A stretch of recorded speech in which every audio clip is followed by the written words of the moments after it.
आज मैं आपको एक ऐसा प्लानर देने वाला हूं जिसको फॉलो करने के बाद आप सभी की जो डिफिकल्टीज है, जो प्रॉब्लम आप सभी फेस कर रहे हो ना, कि यार भैया सिलेबस रिवाइज नहीं हो रहा है, भैया सिलेबस कंप्लीट नहीं हुआ है, भैया बैकलॉग बहुत ज्यादा है, और भैया प्लानर है ना, प्लानर इतने सारे हैं कि कंफ्यूज है कैसे फॉलो करना है, क्या फॉलो करना है। और सबसे इंपॉर्टेंट है कि भैया प्लानर तो है ना हर कोई दे रहा है, बट हमें कोई ये नहीं बता रहा कि प्लानर के साथ आपको करना क्या है, कैसे करना है, किस सब्जेक्ट के लिए क्या इंपॉर्टेंट है, किस वे में करना है। और भैया सबसे सबसे इंपॉर्टेंट ये है कि भैया कोई कंटेंट नहीं देता, कोई कंटेंट नहीं देता। तो इस वीडियो में मैं आपको स्पेसिफिक हर सब्जेक्ट में कुछ कंटेंट दूंगा, क्योंकि ये जो कंटेंट है ना, ये हर बच्चे को करना चाहिए। क्योंकि जो आज प्रॉपर एम्स में बैठे हैं ना बच्चे, मैक्सिमम आप लोग है ना, अगर रेशियो देखते हो तो मैक्सिमम जो बच्चे गवर्नमेंट सीट क्रैक करते हैं या फिर एम्स में जाते हैं, वो बच्चे वही होते हैं जो लास्ट पे 2 से 3 महीने में जी तोड़ मेहनत करते हैं। और वो क्या करते हैं भाई, उनके पास स्पेसिफिक एक सेलेक्टेड कंटेंट होता है, तो वही कंटेंट मैं आप सभी को देने वाला हूं। पहले मैं फिजिक्स से रिलेटेड कंटेंट बता देता हूं, ठीक है, फिर chemistry and then bio. Content बताने के बाद फिर आपको मैं बताऊंगा प्लानर कैसे फॉलो करना है, किस सब्जेक्ट के लिए क्या करना है, सबसे पहले कहां से क्वेश्चन प्रैक्टिस करना है और कैसे करना है, कहां से नहीं करना है। क्योंकि आप लोग वो भी करते हो जो करना नहीं है आपको, ठीक है। तो फिजिक्स की हम बात करते हैं। फिजिक्स में सबसे इंपॉर्टेंट जो होता है, बच्चा ये बोलता है कि भैया मुझे न्यूमेरिकल सॉल्व नहीं होते, मुझसे फॉर्मूले याद नहीं होते, भूल जाता हूं, और फिर एग्जाम में जब क्वेश्चन सॉल्व करने बैठता हूं तो ऐसा लगता है कि यार तूने कंसेप्ट पढ़ा ही नहीं, तूने डिटेल में चैप्टर पढ़ा नहीं। ठीक है, देखो अगर तुम लास्ट ईयर का एनालिसिस देखोगे, लास्ट 2-3 ईयर्स के पेपर एनालाइज करोगे ना, तो आपका जो फिजिक्स का पेपर होता है ना, बहुत ईजी आता है। आप लोग डर जाते हो, क्यों डर जाते हो? क्योंकि करने के लिए बहुत है, कंसेप्ट नहीं आते, न्यूमेरिकल सॉल्व नहीं होते, तो डरे रहते हो। जो मैं आपको शॉर्ट नोट्स देने वाला हूं ना, ये लास्ट 20 साल के एनालिसिस पे शॉर्ट नोट्स बनाए गए, तो ये मैंने टेलीग्राम पे डाल दिया, डिस्क्रिप्शन में लिंक गिवन है, वहां से आप ले सकते हैं।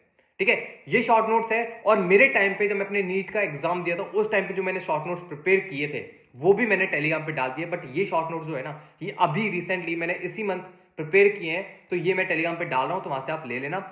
इन शॉर्ट नोट्स में आपको सब कुछ सेलेक्टेड गिवन है कि किस चैप्टर के लिए आपको ग्राफ आना चाहिए, किस चैप्टर से आपको थ्योरी क्वेश्चन आते हैं, किस चैप्टर से आपके न्यूमेरिकल क्वेश्चन आते हैं, direct numerical formula based question आते हैं, फिर इनडायरेक्ट आते हैं, वो सब कुछ मेंशन है। Second important point, biology.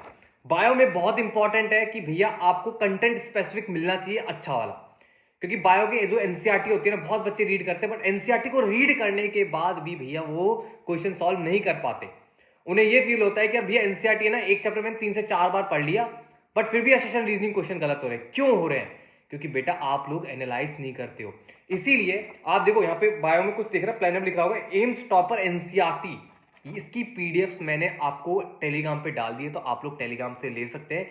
इस पीडीएफ के अंदर आपको हर चैप्टर में पर्टिकुलर अंडरलाइन और विद ईयर मेंशन है कि इस ईयर में इस पैराग्राफ से डायरेक्ट पीवाईक्यूज आया था, असर्शन रीजनिंग क्वेश्चन आया था, स्टेटमेंट वाइज क्वेश्चन आया था। और अगर आप उस एनसीईआरटी को, हाईलाइटेड एनसीईआरटी और मार्क एनसीईआरटी को अच्छे से पढ़ोगे ना, 2 से 3 बार रिवाइज करोगे ना, उसके बाद आप लोग जिस मॉक टेस्ट में बहुत बर्बाद हो गए थे, अच्छे नंबर नहीं आए, उस मॉक टेस्ट को फिर से उठाना और सॉल्व करके देखना। मैं गारंटी से कह रहा हूं आपका 360 आउट ऑफ 360 पक्का आएगा। क्योंकि वो सारे जो कंटेंट आप मैं जो दे रहा हूं ना, स्पेसिफिक बता रहा हूं, ये सारे उन स्टूडेंट्स का कंटेंट है जो बच्चे एक टाइम पे एवरेज थे, बट आज प्रॉपर एम्स में बैठे हैं। ठीक है, थर्ड इंपॉर्टेंट है भैया बायो के अंदर ही इकोलॉजी। ठीक है, इकोलॉजी में ना बहुत ज्यादा डिफिकल्टी फेस होती है बच्चों को, भैया कंफ्यूज रहते हैं, डाटाबेस चीजें याद नहीं होती हैं, कहां से ग्राफ क्वेश्चन आ जाता है, कहां से न्यूमेरिकल डायरेक्ट फॉर्मुला आ जाता है। तो मैंने इसीलिए ये नोट्स मैंने निकाल लिए हैं, क्योंकि ये नोट्स मैंने भी मेरे टाइम पे बहुत अच्छे से फॉलो किए थे। तो ये सारे नोट्स है ना, ये इकोलॉजी आपकी पूरी कंप्लीट है। इसके अंदर देखो पूरा अच्छे से मेंशन है, ठीक है, पूरा मेंशन है। बहुत अच्छे टाइप के शॉर्ट नोट्स बोल सकते हो, और क्वेश्चंस यहां से बाहर नहीं जाता है। आपको एनसीईआरटी पढ़ने में पूरा डिफिकल्टी होता है, मैं जानता हूं। इकोलॉजी की जो एनसीईआरटी होता है उसको पढ़ने में बहुत डिफिकल्ट होता है, क्योंकि मेरे को बहुत डिफिकल्टी होती थी, बट मैंने ये चीज फॉलो की थी। तो आप लोग इन्हें फॉलो करना, ठीक है। इनसे रिलेटेड जो ये नोट्स है मैं टेलीग्राम पे डाल दूंगा, तो आप टेलीग्राम से ले लेना, ठीक है। उसके बाद जो सबसे इंपॉर्टेंट है, देखो केमिस्ट्री के लिए जो सबसे इंपॉर्टेंट है वो है भैया पेपर एनालिसिस। और भैया वो भी पेपर ऐसे होने चाहिए जिनको एनालाइज करने के बाद हमें ऐसा फील हो कि यार हमारी NCERT point two point cover हो रही है। तो उसके लिए देखो यार, मेरे पास अभी इस टाइम पे ना बहुत सारे पेपर्स हैं, बट मैंने ये पेपर्स आपको टेलीग्राम पे डाल भी दिए, ठीक है। ये सारे पेपर्स है ना, ये सारे पेपर्स मैंने टेलीग्राम पे डाल भी दिए, बच्चे प्रैक्टिस भी कर रहे हैं। ये जो पेपर्स है ना, इनकी सबसे बेस्ट जो फीचर है वो ये है कि बेटा ये एनसीईआरटी से पॉइंट टू पॉइंट मैच करते हैं। अगर इनमें 200 क्वेश्चन है ना, तो भैया एक भी क्वेश्चन है ना एनसीईआरटी से बाहर नहीं है। और मैं इन पेपर्स की एक एज अ वर्कशीट और एक बोल सकते हैं कि आप सभी के लिए एक पीडीएफ बनाऊंगा, जो कि आप सभी को डेली बेसिस पे स्पेसिफिकली चैप्टर वाइज आपको प्रैक्टिस करना है। क्योंकि इन पेपर्स में जो इतने सारे पेपर्स मैंने दिखाए ना, ये सारे पेपर्स आपके एनसीईआरटी बेस पे ही हैं, मतलब एनसीईआरटी के बेसिस पे ही हैं। तो इन पेपर्स को मैं ऐसा पीडीएफ बना दूंगा, ठीक है। पेपर्स मैंने डाले हैं, पेपर से प्रैक्टिस कर सकते हो। इनकी सब्जेक्ट वाइज, चैप्टर वाइज, ठीक है, मैं इनके क्वेश्चंस को निकाल के एक वर्कशीट बना दूंगा, ताकि आपको लास्ट टाइम पे सिर्फ उन्हीं क्वेश्चन को प्रैक्टिस करना है, चाहे ऑर्गेनिक हो, चाहे इनऑर्गेनिक हो, चाहे फिजिकल केमिस्ट्री हो, बायो हो, या फिर फिजिक्स हो, ठीक है। उसके बाद एक एनसीईआरटी एग्जाम्पलर, इसको मैं डिस्कस करूंगा, पर लास्ट में सबसे पहले प्लानर डिस्कस कर लेंगे क्योंकि बहुत टाइम हो गया है, ठीक है। प्लानर देखो, ये जो प्लानर है ये है 1 मंथ का प्लानर, ठीक है। 1 मंथ का प्लानर है। अब इसे आप, जैन तो निकल गया, फरवरी, मार्च, अप्रैल, इन तीनों में से किसी भी मंथ में आप इसे फॉलो कर सकते हैं, बट मैं आपको एडवाइस करूंगा आप इसे मार्च में फॉलो करें।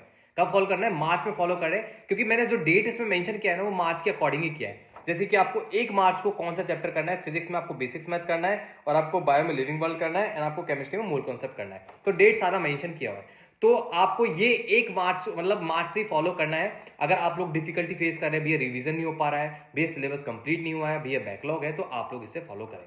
और इसमें जब फॉलो हो जाए तो यहाँ पे टिक, यहाँ पे साइड में टिक लगाते जाना कि हाँ भैया मेरे चैप्टर कंप्लीट हो गया है। साथ में देखो, चैप्टर नेम के साथ लिखा है पीवाईक्यूज, क्योंकि पता है बच्चे क्या करते हैं कि चैप्टर रिवाइज करने के बाद डायरेक्टली जाते हैं अपने मॉड्यूल्स पे, या फिर डायरेक्टली जाते हैं एनसीईआरटी एग्जाम्पलर पे, या फिर लास्ट में खोलते हैं पीवाईक्यूज को।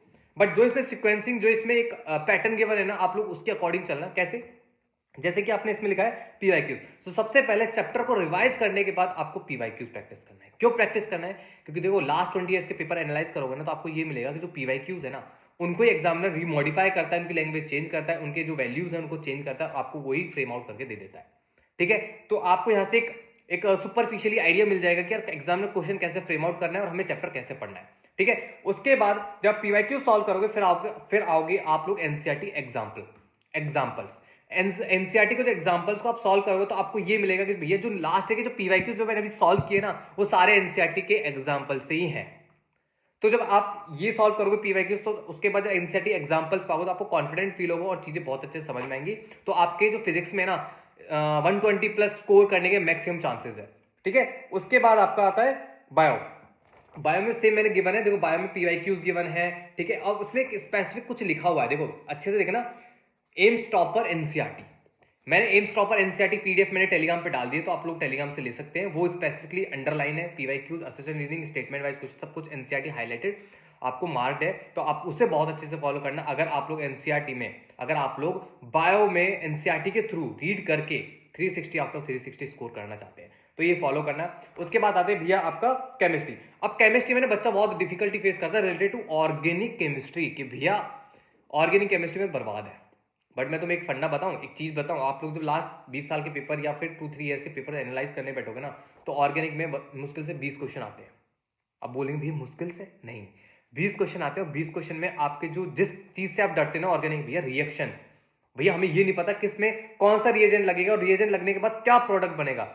जब मैंने एनालाइज किया ना पेपर, उसमें मेरे को ये मिला कि 20 क्वेश्चन में से 4 से 5 क्वेश्चन आते हैं रिएक्शन बेसिस पे, और रिमेनिंग 50 क्वेश्चन या 16 क्वेश्चन वो होते हैं जो डायरेक्ट थ्योरी क्वेश्चन आते हैं ऑर्गेनिक केमिस्ट्री से। तो मैंने पूरा मेंशन कर दिया है इसमें कि आपको पीवाईक्यू सॉल्व करने हैं, एनसीईआरटी किस चैप्टर के, जैसे फिजिकल केमिस्ट्री, उसके लिए आपको एनसीईआरटी के एग्जांपल सॉल्व करना बहुत इंपॉर्टेंट है। तो एनसीईआरटी एग्जांपल मैंने मेंशन कर दिया है, साथ में ऑर्गेनिक के करने या नहीं करने, इनऑर्गेनिक के करने या नहीं करने, वो भी मैंने एनसीईआरटी एग्जांपल मेंशन कर दिया है। जो टिक लग रहा है उसके बेसिस पे देखते जाना, उन चैप्टर्स को करते जाना, ठीक है। उसके बाद आता है एनसीईआरटी एग्जाम्पलर। देखो ऑर्गेनिक, फिर से बात करते हैं ऑर्गेनिक बच्चा परेशान रहता है, हाँ भी मैं भी परेशान था, हाँ तुम भी परेशान हो, हाँ ठीक है। तो ऑर्गेनिक का एक ही सॉल्यूशन है कि भैया देखो, अगर आप लोग एनसीईआरटी पढ़ने बैठोगे तो उसकी लैंग्वेज समझ में नहीं आनी, तो करे क्या? तो करना ये है कि भैया जो आपकी एनसीईआरटी एग्जाम्पलर, जो एक बुक आपको मिलती है, ठीक है, बुक स्टोर से ले लेना। ये जो एनसीईआरटी एग्जाम्पलर है, इसी क्वेश्चन से आपके ऑर्गेनिक इनऑर्गेनिक से क्वेश्चन आते हैं, चाहे थ्योरी हो, चाहे आपका जो रिएक्शन बेसिस क्वेश्चन हो, या फिर कैसा ही स्टेटमेंट वाइज क्वेश्चन हो, असिस्टेंट रीजनिंग क्वेश्चन हो, कैसा ही क्वेश्चन हो, सारे क्वेश्चन भैया यहीं से पूछे जाते हैं, ठीक है। पेपर एनालाइज करना 2-3 साल का, और एनालाइज करने के बाद ये बुक ओपन करना, इसमें सारे क्वेश्चन आपको मिल जाएंगे, ठीक है।